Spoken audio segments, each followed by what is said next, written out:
Well, your ears don't deceive you. That was a little bit of 10 minutes of Valheim with no commentary. I just want to mess around with that just because the heating system is so fucking loud in this room. I feel like if I don't play like non-copyright music or something, it's just going to be obnoxious in the background. But it's been an interesting 2 weeks or so. Things are going well. Super interesting things to talk about. Oh my god. But yeah, I feel good. I mean, I was a little sick for a while. Everything was a little weird. And I was enjoying my birthday on the 11th. But generally everything's smooth. You know, I had celebrations and recovery and all that, and I'm back to play some fucking Valheim and yap. But yeah, should be great. Should be awesome. I've got a lot. Oh, I've got so much I could talk about. You know, and I probably should have written it down, but I'm pretty sure I can get this stuff well done off the cuff. Let's see. I do want to go over here by the Elder, see if I can't find a mountain over there. That would be ideal. And let's just take the one, because it's probably going to be a small mountain. But there's a lot going on. I mean, there's I don't know if you guys heard about this pirate software stuff, but that is quite something. Quite something. And of course it sounds like a big bunch of nothing. And it is. But if you're within that sort of community, or you have that idea that you have a sort of relative impact on your own, not quite field, but your own image, then I recommend not doing things that go 100% contrary to your image and your brand. Because if somebody does that, if I do that, I would expect like mass unsubs, okay?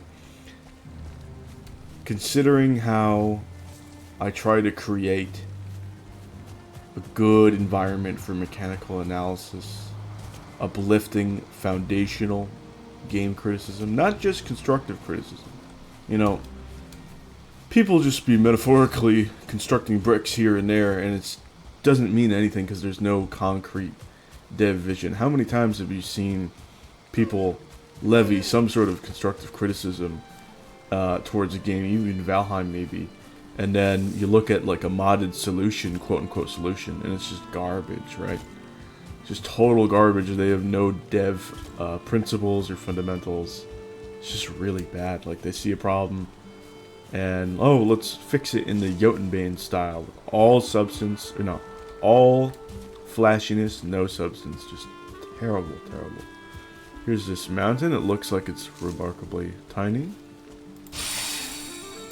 But yeah, I try to lay foundational criticism. Stuff that you can take not only for that game, but just a general strengthening of principles and consumer understanding and gamer understanding, such that you can identify a core piece of the error, of the criticism, and take a lesson with you. Not just from the game that you had, but game to game to game, to IP to IP, to franchise, and whatnot. Hello, Mr. Wolf. Ooh. Ooh. There we go. I still got my muscle memory intact. I don't know why I wouldn't, but another wolf. Earlier on, while I was just being quiet, there was a lot of nice use cases of the Huntsman bow really on showcase. Of course, if you're a long-time viewer, you already know the whole deal with that. And I'm not going to go into the whole aggro radius spiel, but specifically, wow, this mountain was nothing. Specifically, the Drake nest example was one of the last ones that I theorized, because Drakes are normally just so easy to kill anyway. And the benefit with the Huntsman bow, the main benefit regarding Drakes, is the aggro, not the aggro radius thing, it's the drop off. And the spray. The fact that it's 100% accurate bow and no spray means that you can just snipe drakes from deep range without even breaking a sweat. Like, you just drop them, no problem. And yeah, like most of the time, you just fire another arrow with a fine wood, and it's fine, but it's not worth it. Especially in the mountains when things can just come out of nowhere. It's best to just be aware. I kind of want that mushroom.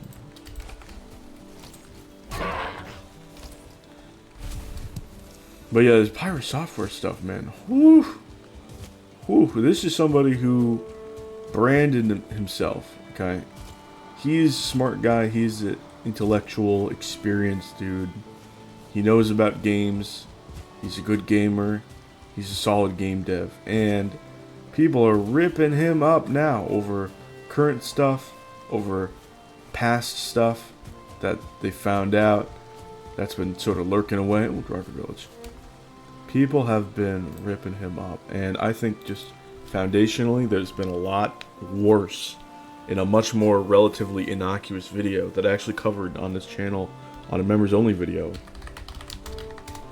not too long ago. So hey, good plug for the members only videos. I'm telling you right now, even though I have a generally more negative tone, because YouTube doesn't like, or they at least said they didn't like too many direct criticism style stuff. Man, you know, they're not adhering to that anymore, but but still, it's like, oh my god. Huge issue there, foundationally, with Pirate Software, where him and some other dude, I can't believe some other dude was with him for this video, but they were discussing, I think it was like a Eurogamer or some sort of, maybe not Eurogamer, but something else. Some other GameSpot or some shit, mainstream game journo, whatever. And they saw how on that service, on that journalism site or what have you, Golem was rated a 7 out of 10, and Warhammer Space Marine 2 got a 6 out of 10, and they were not happy with that. And it's possible to understand why. They just made such a horrible job trying to defend Warhammer 40k Space Marine 2 that I legitimately was like, nope, I'm out, I'm gone. Like, I can't, like, I wasn't subscribed to him in the first place, because mainly I just would watch Pirate Software for his shorts. Ooh, double. And he was already talking about, in those, some of the shorts, how he sort of gained the algorithm in favor of himself for shorts. And yeah, absolutely, that's what he did. And so I figured, it's kind of neat, but I don't really want to sub to somebody just for shorts, right? Like, there's this vintage story dude that I first saw off shorts. I kept seeing his vintage story shorts, and what did I do? I went to his channel, saw his full videos, and subscribed. That's what I did. And now I don't watch any of his shorts, I watch his full videos, which I don't know when he's going to come back, but he hasn't been uploading in a while. We'll see. We'll see how it goes. But yeah, that's how I like to do things. I'm not going to subscribe to somebody just because of shorts. It's not happening. And I would have unsubscribed if I was subscribed, if I had watched the video. Well, when I watched the video, I should say. Because that video was awful.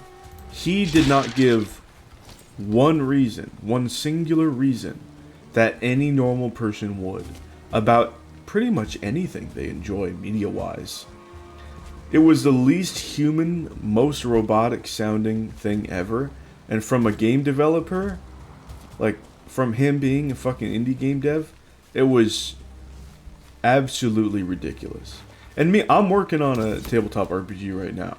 So I am working in game development in some way, okay? It's spit in the face, shit that he did. And I'll tell you about it right now, okay? He, when defending this game, or trying to, he didn't mention the quality of the story, how it fit in with the lore. He didn't talk about gameplay mechanics, about which guns he preferred to use, or which weapons. He didn't talk about how good the level design was. He didn't talk about the general combat or any core gameplay loop. He didn't talk about the music, the score, the sound design, the camera directing, the color grading, the lighting system. He didn't talk about the visuals in general at all. He didn't talk about like monster design and the visuals, and he didn't talk about fucking anything along that lines. He just said, oh, well, the game is feature complete and with minimal bugs. And look, guys, there's a fucking roadmap. Coming from Valheim, I do not care. Okay? He's like, look, they're going to add another difficulty mode. Oh, and the next one, they're going to add a new gun. A single new gun. Oh, how fucking awesome. I think there was a shipwreck here in the past. Yeah, there had to be. And I was just like, I cannot believe this dude. There's the chest. I cannot believe this dude right now. Like, I wouldn't want some rando. I wouldn't want even some excellent community member like Scales and Norman talking about my channel in that way. I wouldn't want it. Just like, oh, well, you know, he makes videos, basically. You know? He makes videos without errors. There are little to no errors in his videos. That's great. I strive for that. That is good. But that's lack of negative that we've come to sadly expect.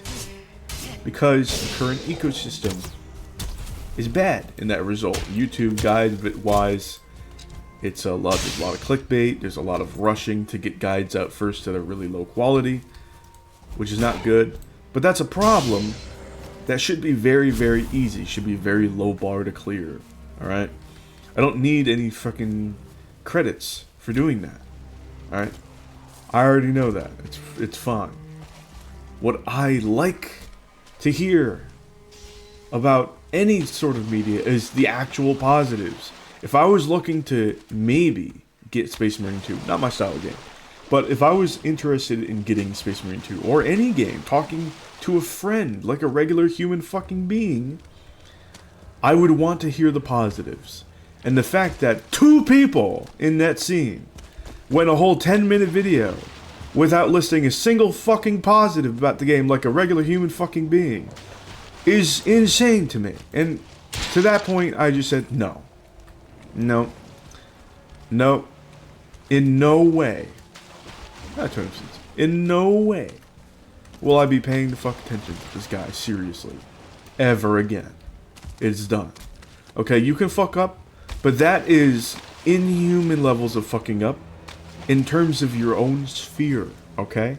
I understand shit ain't that serious overall, but this is a unique ecosystem. This is a unique niche that he's trying to carve out for himself as an indie game dev, as somebody who tries to spit wisdom on games and the industry and whatnot. That's his thing. And he couldn't even fucking attempt to do that shit correctly. When push comes to shove, he couldn't even sound remotely like a goddamn human being. Okay? So that should have been the straw that broke the camel's back, and I covered it. I covered it months ago before this drama. So, yeah, yes, I know. I'm patting myself on the back. I think I deserve it. Oh, I don't want to drop any of this. Oh, my inventory is so cramped. Let's set up the portal. But holy shit, people should have been on that shit. People should have been on it back then.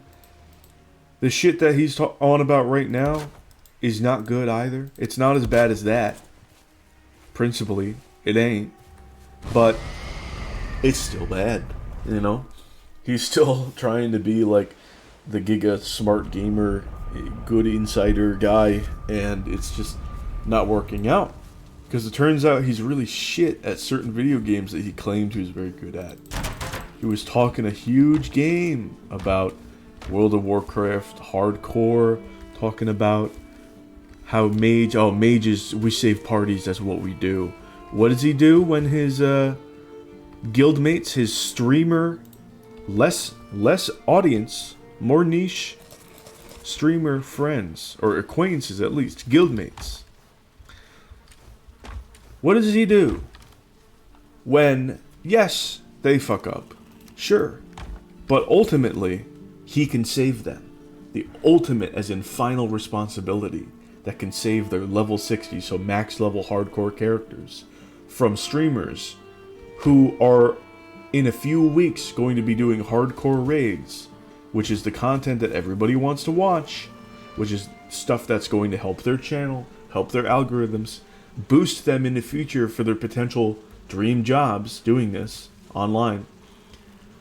What does he do? He fucks up 12 million different times and basically lets them die.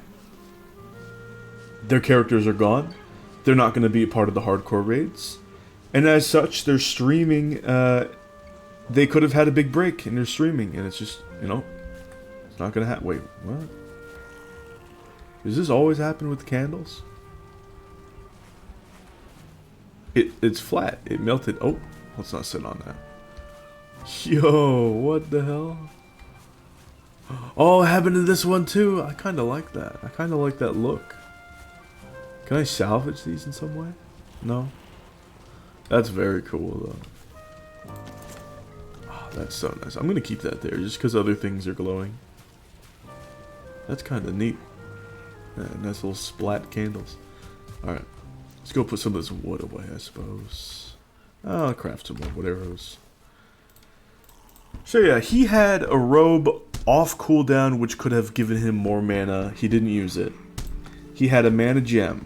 He had a mana pot which could have given him more mana. It's like, obviously, you use your fucking mana potion, Jesus Christ. And then he put up like ice armor or what have you. He put up armor on himself in the back line. And he blinked out like twice. He arbitrarily spent mana. And he's like, oh guys, I can't help you, I don't have any mana. I'm like, the fuck are you talking about? You just used your mana for no reason. And a lot of people get hung up on the comms, the earlier comms, not the ultimate comms. Not the comms when they said, okay, come back. Not the comms when they said, where are you going, this is salvageable. No, the very first comms. The cherry-picked comms to make him try to look better in this situation. Those were the ones that people like to focus on. That he wants people to focus on. No, I'm not going to fucking focus on that, you fraud. I'm not going to do that. Why would I do that? Why would I just accept your twisting of the situation? Never. I have my own fucking eyes and ears. It's on video for everybody to see. Go watch it. It's ridiculous. Ooh, I think I should put a regular skeleton trophy below. I'm gonna do that. It's absolutely absurd. And then he is just not taking fault behind this. Oh my god. It is ridiculous. He is being a royal pain in the ass about this shit. And then it also comes out that he faked 2 blind playthroughs of puzzle-oriented games, The Outer Wilds and Animal Well. What the fuck is he doing? He's down 40k subs. That's not a lot considering his growth, but it's necessary because that's what he does. What he does is what he's not good at, okay? If he's not good at his YouTube channel, he needs to either shift directions or stop. Or just stop because he's shit. Because he's shit at it. And he's probably not going to stop. And so, regardless of those 2 changes, he's going to lose some subs. He's going to lose subs. He deserves to lose the subs. It is what it is. It's just what's going to happen. If you present your YouTube channel as one thing, and you're not good at that thing, you are probably going to lose subs once it's exposed that you're not good at that thing. That's just reality. It is what it is. But, my god. Whew. The more he tries to salvage it, the worse it is. As a fucking gaming channel, okay, on Twitch, he has mana. Not muted, not set to auto-delete, which would already be absolute joke as a gaming channel. Okay, where are the trophies and shit? Guys, he has not mana set to that. He has mana and mana pot set to automatic permanent ban from his chat. Mana. The word mana. You can't say mana in his chat while he's a gaming channel. And you can't say mana in his chat. Bro, step the fuck away from the internet if you're gonna try to do that shit as a gaming channel. Step away. Be gone for a good while. Okay? Oh, that shit looks good. Go. Like, for real. What is he doing? What is he doing? I just don't understand that. It's incomprehensible to me how you could try to do that shit. It's like, oh no, you know what? I'm not gonna defend myself. I'm going to shittily make up excuses and then ban mana in the chat. And then keep streaming games. As if you're not fucking decimated in terms of interaction. As a support mage. That's your thing. That's what he played. He could have set up some CC. He didn't. Control and support. That's my jam. It's effortless for me to understand control and support. Why that's so good. That's my shit, okay? I was interested in complex control and support back in 2004. February 2004. When Champions of Norath first dropped from the PS2. World of Warcraft first dropped in November of 2004, okay? I was on to this shit. I also made a members only video about Final Fantasy characters and how good mechanically were they designed. Alright? Number 1, Cecil Harvey, the paladin, who has support, control. He's a melee guy, and he can do tank, and he has a little bit of healing. That versatility is unheard of. It's unheard of. And it's incredible because he doesn't really outshine anybody in the process. He's extremely well balanced. And the character, if it was made to a class, which I'm sure, you know, paladins were made all over. Most paladins absolutely fail at being as interesting as Cecil Harvey is. Cecil Harvey, in that paladin style, in Final Fantasy IV, guys, that came out in 1991. 91. In a simple understanding of relatively more complicated character classes was available in 1991. Alright? We are well beyond making these types of misunderstandings in 2025. Especially for somebody who was supposed to be so deep into the fucking abilities, so deep into World of Warcraft analysis and mage analysis. Oh, mages are supposed to save parties. Oh. That he would say shit like that. Oh, mages are supposed to save parties. Bro. How do you fuck up that bad?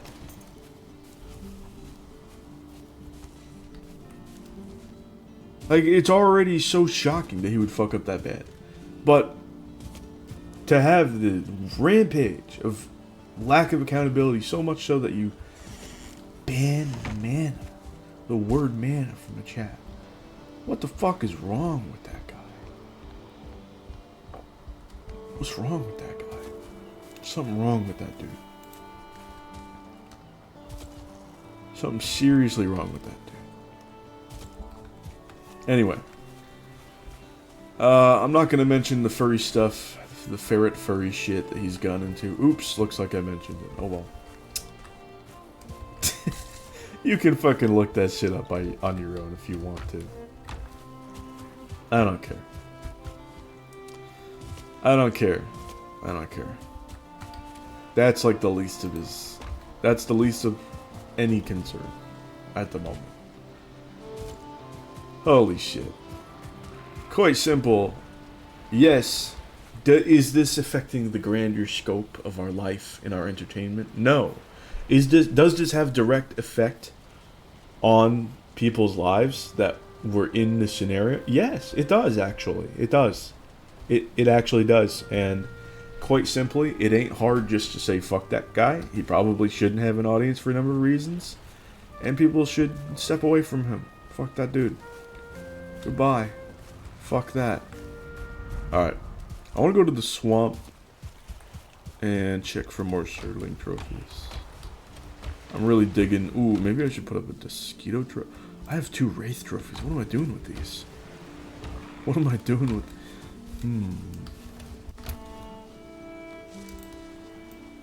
But yeah, that's not a good situation, man. That's so bad. That's so bad. So bad. In that context, of course, you know, it's not like he's like yoinking all of our fucking savings or whatever. I don't know. No, he's not a dastardly evil villain, generally. But, I mean, in the context that he so desperately wants to exist in that ecosystem, in that community, he's really bad at. He's really bad at trying to get in there. So, yeah, not good. Not good in that area. Oh fuck! This doesn't have a roof. Dude. I need to keep building that. Ooh, let's start on that. Let's start on that. I need to build up with wood and core wood. Shit, man.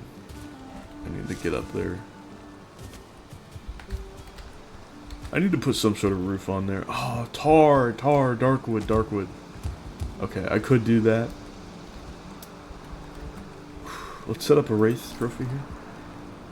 No, I need to do like Wraith trophy combos. Maybe I get some more Brenna raids and then I put the Wraith trophy up. It's tough to say.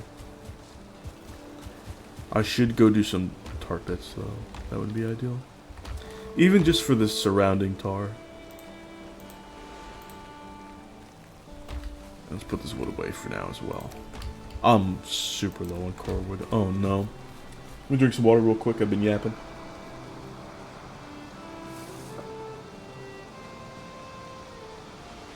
Ugh. You probably heard that really uncomfortable gulp. Oh, that hurts. That's a fucked up amount of air bubble that I just swallowed. That does not feel good. Alright, let's get max rested. Pretty good to enter the plains and shit, but let's go over to the, I guess, plains farm? Something like that. Let's tarp it there. There's a lot of spots where I could go. I could go to Hilder and go adventure. Clear tarp pit. But that plains is very skinny, I think. It might not be. Oh, there's a mountain there. Shit, I'm doing that.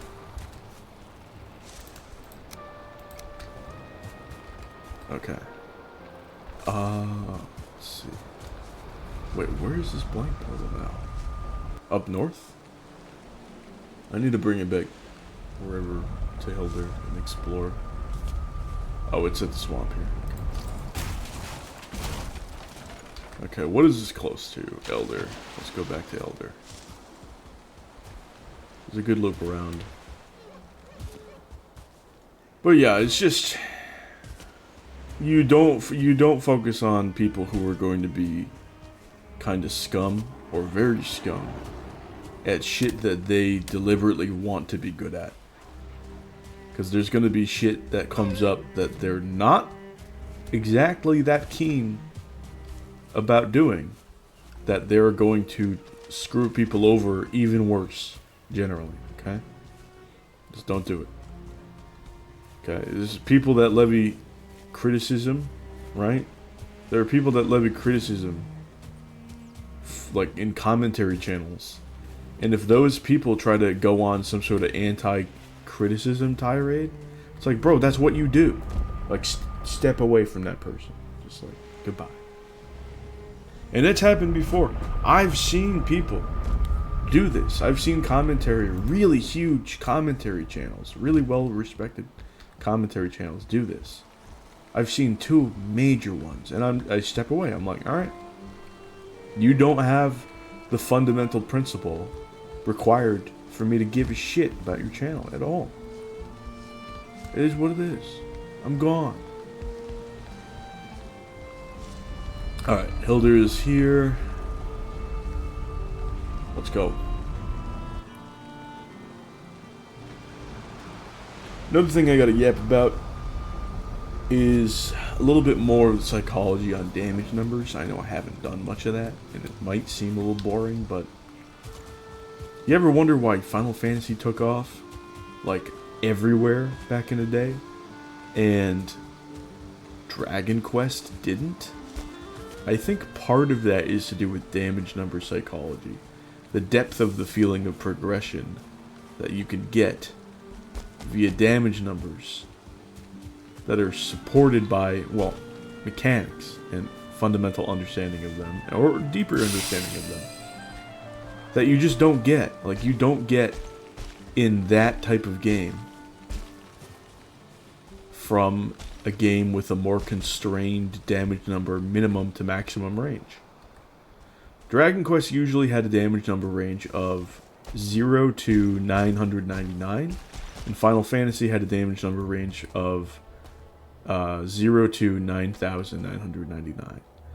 And oh, there's a Frost Cave over there, and there's also a Frost Cave over there.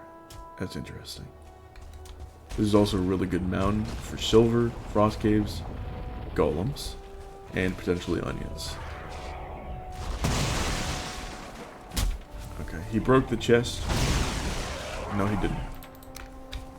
Also, there's good shit in there, and I kind of want it. I've got a lot of, like, rando shit in here, man. Could I kill him? Probably. Fuck, that was risky. That was such a risky play. I used the slide to my advantage. Oh, I want the obsidian, man. I want that. I want the obsidian. I want the frost arrows. I kind of also want the crystal from him naturally. You can't blame me, can you?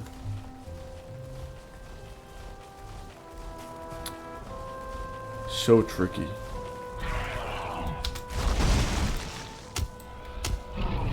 Awesome. Didn't land a single hit. You'd love to see it. Oh no, I did land some hits. Or maybe that was the wolf. It's probably the wolf. Drake. Lovely. Okay. As much as... Okay, the golem's aggroed on me. Man, come on. I want that wolf pelt. Okay, there goes the Drake. See, this is such an ideal spot to set up like a portal and stuff.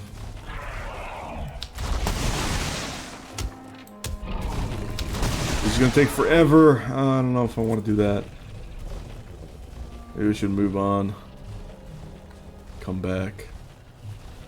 It's not, you know, it's not like there's onions there. I'm gonna pass up on it. Ooh, Draugr. You know what? This could be a fun time. Fight. Okay, they're both dead. Fuck this, man.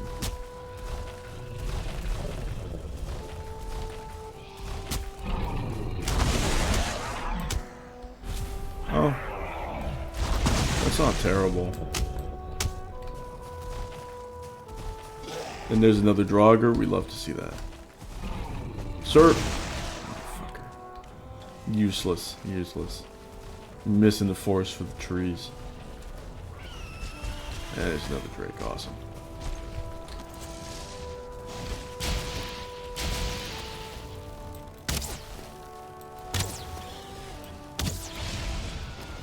Oh, I want the glands too. I want them glands.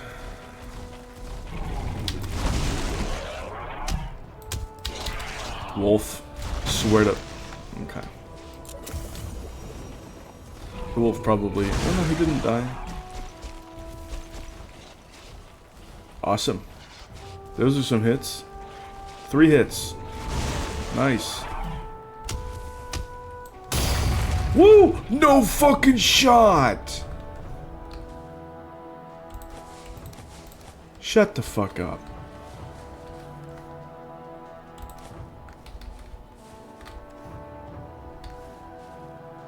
Shut the fuck up right now.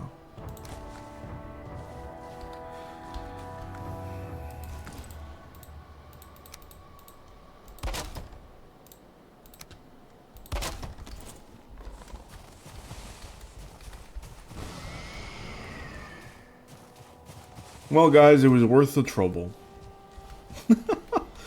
Holy shit, man. First golem down. No iron mace. No iron buckler would be the real way to stop him. At this point. Golem trophy. One golem, one trophy. What the fuck? Oh, what the fuck, man? What is that? Thanks, game. Thank you. Holy shit, dude. And I like the core wood. I just said I need that. So, hey, core wood. Dude, what is going on? Shit. Okay, we got a good stockpile of wood. That's good. Coins. I'm gonna need that for barrels and such. Obsidian, you'll love to see it. I should have it in a stone chest maybe over here. Yeah.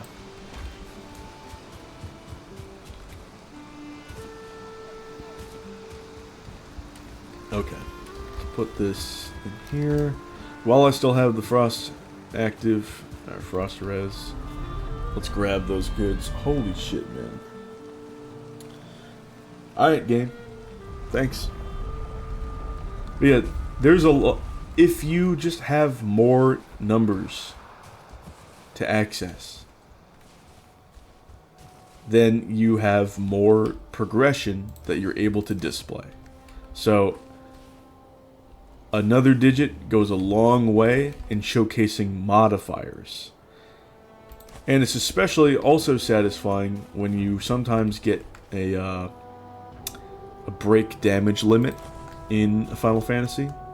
That'll go all the way up to 999. Or, not 999.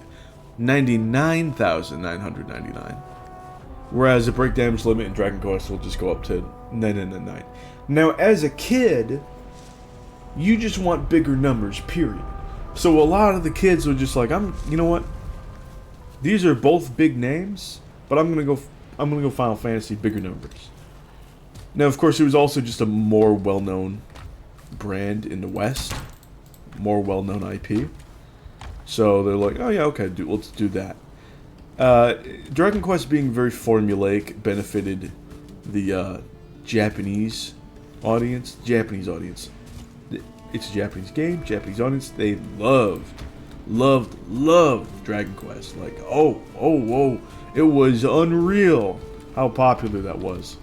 But the formulaic nature in the West, people did not like. The damage numbers, people did not like.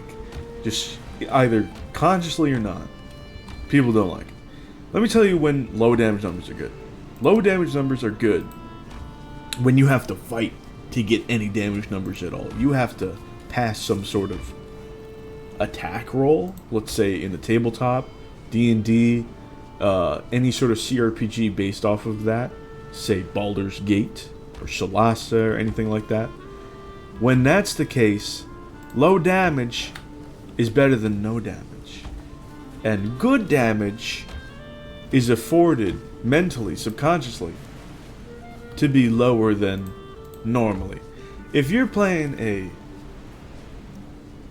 party-based JRPG, okay, generally you want to have strategies and synergies that you're going to exploit and make use of if you're going to play well.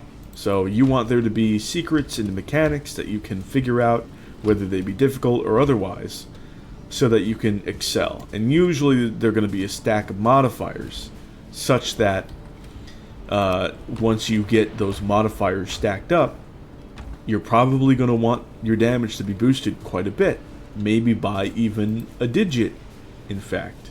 And obviously it's going to be harder the more digits you add. Going from 1 to 10 is a lot easier than 1 to 100, or not 1 to 100, 10 to 100. Of course, you all know that. Don't need to explain much more in terms of that. But it's very easy to get modifiers across when you are going from 100 or the hundreds to up to nearly 1,000 in these games, compared to getting them up from the tens up to hundreds, maybe if you're doing well, and then you're getting close to the maximum right after that. See how there's just not that much progression to be had in terms of synergy, in which case there's not that much synergy that you could put in the game in the first place. The progression in terms of damage numbers halts the progression in terms of mechanics, and that puts a cap, an arbitrary cap on the mechanics that you can exploit damage numbers wise. Now, damage isn't everything, of course. What do I talk about all the time? Support, control, support and control, obviously. These things are huge. However, you levy support, you levy control in a party. What does that do? That adds usually to the damage modifier. You're either going to get damage more often, or you're going to get damage, well, more damage. And now more damage is, of course, again, capped. You know, your reward for the modifiers, for getting the juicy support and control, is capped because of the lower damage numbers. It just is. But you can go for more hits.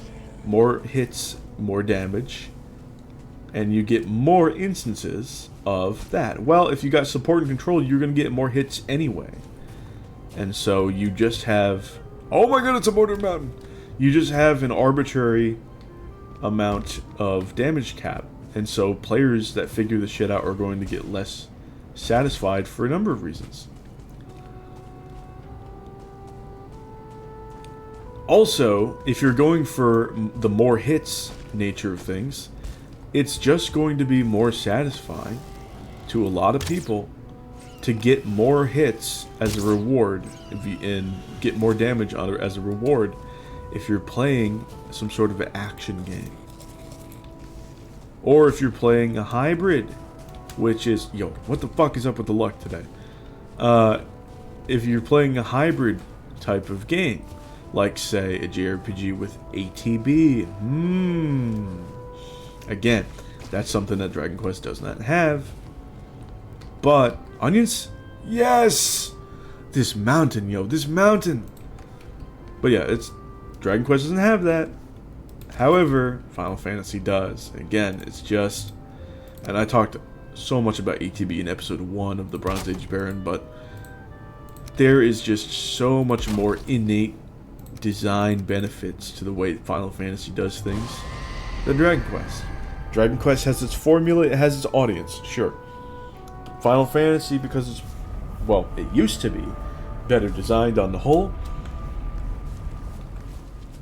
it gets more of a general audience, more of a general respect because of that. And what do you get from that? Money. And then you get more games, higher quality games as they go on, and then, well, they moved away from it. They backslid ever since 9, let's be real. You're like, oh, 10 was good. Oh, people say 10 was good. It wasn't as good as 9. So they were backsliding. I'm sorry to say, for any, like, super uber 10 fans, 10 was just not as good as 9. It just wasn't. Oh well. So yeah, they moved away from that. Of course, 9 was deliberately a celebration of Final Fantasy, so the devs ever since then just kind of went haywire a little bit, and they experimented, and that can be good, but understanding the fundamentals and lessons learned from each iteration of Final Fantasy up to that point, and not following them and not learning from them, is going to cause a eventual rift with the Final Fantasy core fan base. And, well, here we are. Anyway, enough about that. When you look at action games like this, damage numbers can afford to be lower because A, you're earning every one of your hits pretty much. And sometimes it's going to be easy, but generally you're going to be earning your hits. And B, it is much smoother to get more hits as a reward. In addition, sometimes, and this game definitely does it to modifiers, but also, ooh, look at all these plus ones. There are naturally a ton of interesting ways that you can get damage through support and control methods. Let's plant these onions kind of like in the center like this.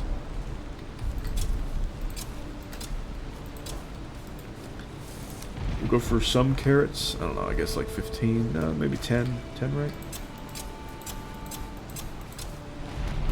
7, 8, 9, 10. Ooh, how many carrots do I have? Yeah, I can make some soup after that. And then turnips, I might as well plant all that we have here.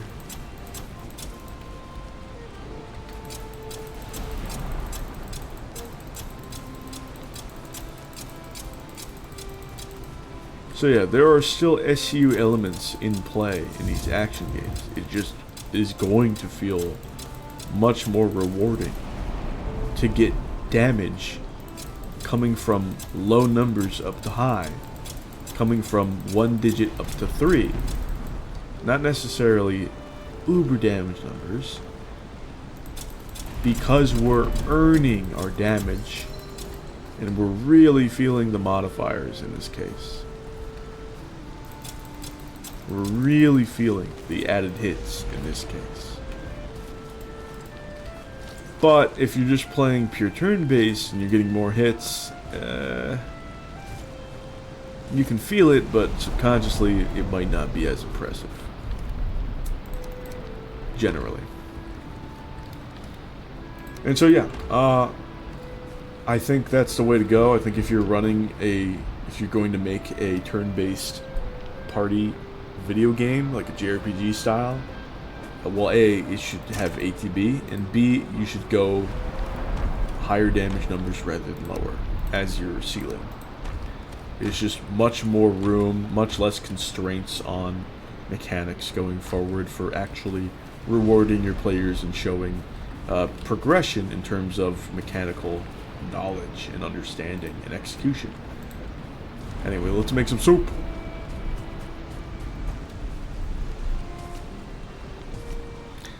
Now, the interesting thing about like the more hits aspect being a good reward is that it kind of aligns with a criticism that I have against Shadow of the Erdtree in terms of boss design.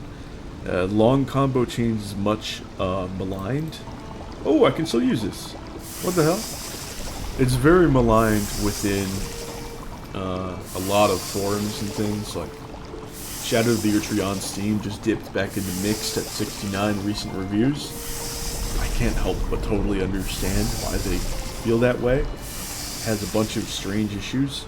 And something that I felt was definitely more subjective until recently was their way of doing long combo chains for bosses.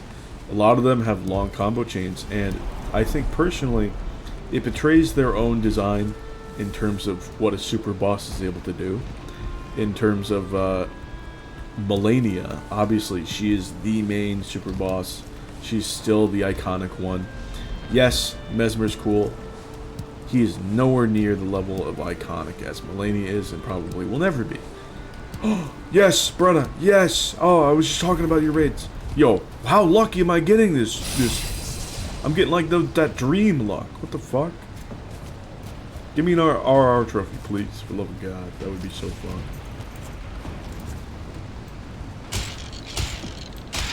That's a 2-star. Okay, no ransom remains trophy. That's fine. There you are. Hello. Hello, my darling.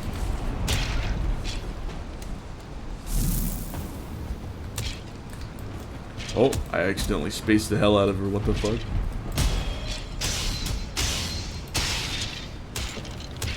Yeah, I resisted that. Sorry. Thank you. Give me another one. More Brennas, please.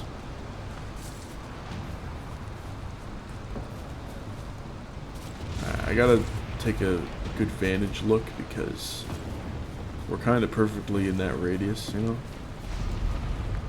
I gotta check on this side, see if there are any skeletons about. No, it doesn't look like it. She could also be in the water, all things considered, right? There we go, that's what I was looking for. More bones, I'll need those for my crossbow. Oh, she got burnt? Oh no. How tragic. No RR trophy, but an additional Brenna trophy and all those bones are always useful. Getting that club EXP is always useful. Love that. Ooh, I almost have a polar level. Almost.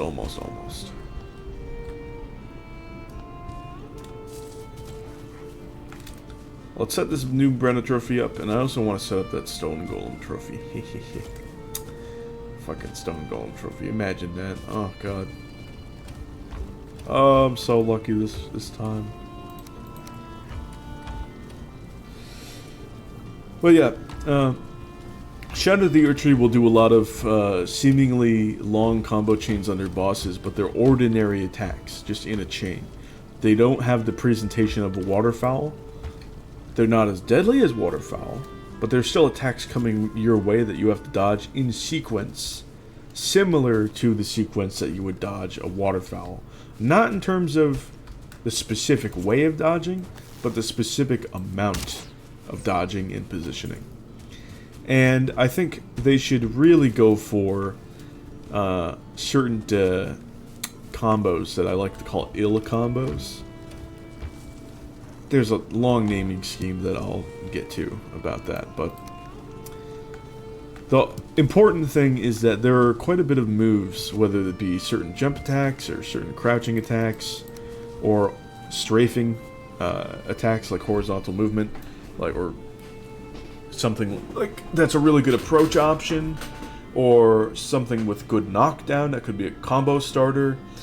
Any of these types of moves that have a core additional property that's going to have some sort of use case in terms of either setting up a combo or landing hit and avoiding a boss hit at the same time should be rewarding even during a boss fight, and bosses should have a good telegraph towards that sort of thing so that you can get rewarded from it. Let's also set up a Drake trophy because we have an extra one.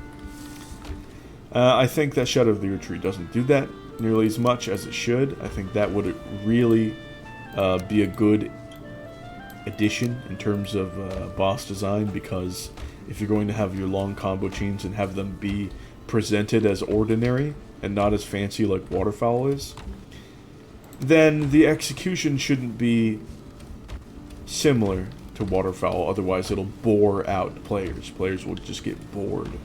It's like, you see a lot of this in the reviews. They say, when is it my turn? It feels like it's turned into arbitrary turn-based when your action economy is limited so much.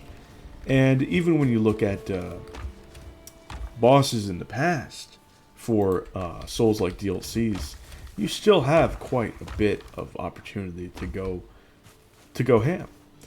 Specifically, even during Orphan of Kos, who's probably the most chaotic final DLC boss in a Souls game up until Shadow of the Erdtree. Where am I going to put these big berries? I think they go in here. But yeah, we get a really interesting dilemma where just gamers tend to be playing the game less when they could be playing the game more. However, as a reward to actually understanding the nuances of certain attacks and certain spells. And I was really getting into it. And the concept that sort of named it was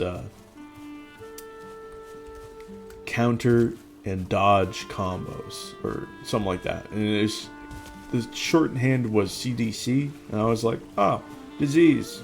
I'll call them ill combos, you know. Whatever. It's a weird naming scheme because it really should be dodge counter combos like DCC, but it's not important. I'm calling them ill combos. Being able to attack and do something else at the same time is really beneficial for a more methodical oriented action RPG like Souls in their series. And I think that would be an awesome way to reward it, and there are a lot of attacks that end up going this way. However, most of them are on the faith side. So I theory crafted a really nice faith build that's just 80 faith, and I could go on and make a members only video about how good theoretically that faith build is just on its face in terms of progression and in terms of endgame, in terms of mobs and in terms of bosses, in terms of this setup and that setup and everything that makes it good, and why I make certain choices and weapons and upgrades and when to upgrade them, and etc, etc. And I'll probably end up doing that. However, the main joy is that there are so many incantations on that faith side that have the ability that either launch you up in the air or launch the mob or even humanoid style boss to the ground. You can put control on them or put them in the air and then on the ground. Or certain attacks that are really good for pairing with spells that might lower you really down to the ground or levy an attack and then push you away. Or do both at the same time. Shout out Beast Claws. Really good one-handed option for spells. Look, there's some analysis. But that's very limited. It's faith. It's like almost always one build stat that's doing that. And yes, you can get a great deal on certain weapons, that especially Beast Claws, like I mentioned, where you can have access to this on any build. But the options, the difference in the number of options that you have is night and day. And so I really think they should go that direction. There are other directions, there are other aspects of what direction I think that they should go in that I think would almost certainly benefit them, but I'll get to that another time. Let's put up the Drake Trophy here. I've been scouting around the map, or the base, trying to figure out where I want these items and trophies. I'm not 100% sure. I think that looks good there. What do I want this other Brenna trophy? It's a difficult situation, man. This wall is kind of bare, but I might fill it with trophies later in the end, towards the end game or something. Like there was this one build world that I had where I made this. It was Earl's Good Gathering, that series back in the day. Oh my god. I did an early game guide, and my character's name was Earl.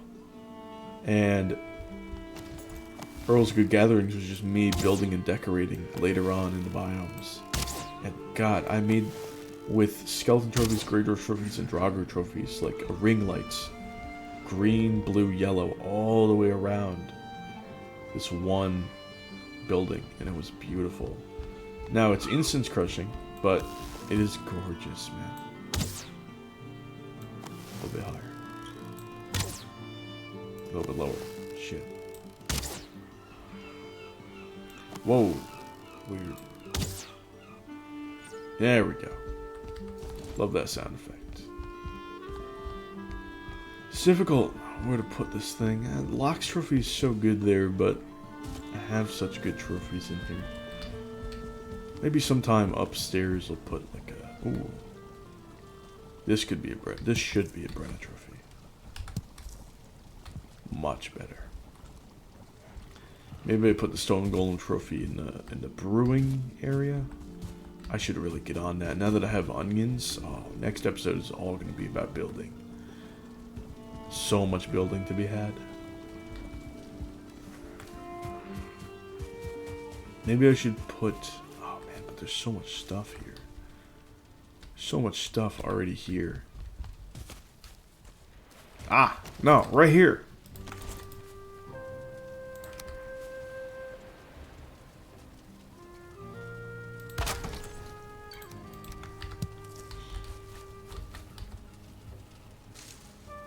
Fire and ice, baby. Fire, ice, food. That looks nice. This... Oh, man, the chair. I gotta adjust the chair. Here's what I'll do. I'll put the chair on this side. That way, the king has his food. And then maybe when I change this up into a long table, I'll mix everything up. But I'll have new candles, more food, and then a feast or two. Yeah, that'll fit. Alright, let's put this stuff back. Should be good.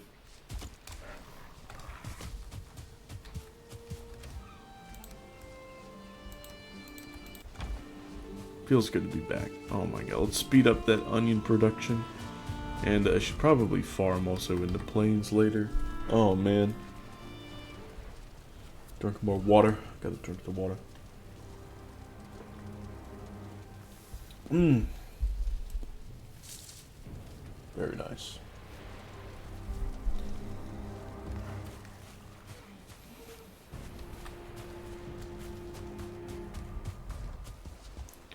Alright. I'm gonna put a bunch of wood and core wood in the cart. And then that'll be it for today. So, hope everybody enjoyed. I'm gonna be building this up, building the brewing area. I'm gonna be hunting some what is it? Some tar pits. Try to get those done. Get some tar. Make a nice darkwood roof for this building. And the brewery as well. Ooh, it's gonna be a fun time. I'm gonna be growing onions. Nice. But thank you so much for watching. Feels good to be back. And hey, I'll see you guys some other time. Bye.